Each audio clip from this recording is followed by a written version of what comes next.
Askatasun oio bat da futbola joatatik. Bizitza nolabait oinarritzen dana, pixka deportazioaz eta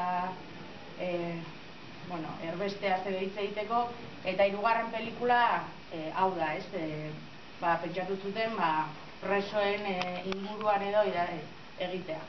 Horretarako hartu zituzten 5 presoen historia, ikusiko duzue, baina badago pelota, ez dara presoi bat, badago iratito bat, gazte izateagatik atxilotuan, ereizte bat, badago Zalakain, Jesus Mari Zalakain, eta badago ere Mikel Antza. Eta, historia bakoitza, zuzendari batek egin du, orduan berikutua ere eman dio.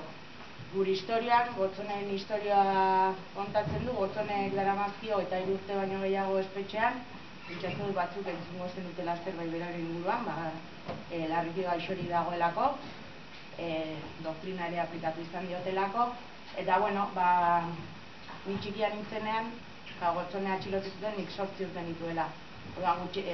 Txikia ginenean, amamaren etxera jaten ginenean, eta amona jasotzen zituenean Gotzoneren deiak, egiten zituen grabatu. Azutan nola telefona ozen entzun altzana, eta grabatu egiten zituen. Orduan, urteetako nolabaiteko, audioak edo ditu grabatuak.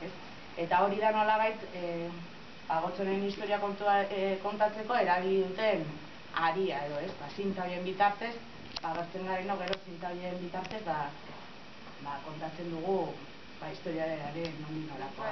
Eta ikusizten duten bezala,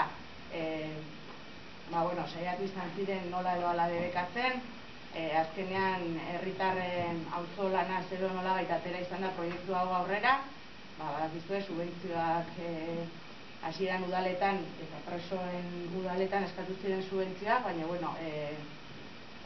barne ministeritzatik egon zen olako mehatxu bat, subentzioiek eman ez gero, ikusiko zutela ilegalizazio edo prozesu bat hasi bilduren kontra, orduan erabaki zuten uko egitea subentzioiei eta auzolanean atera da proiektu hau aurrera, Eta, dakizuenez, azken hilabetetan, errepila batetan eman da, eta oso harrera ona jaso izan du, eta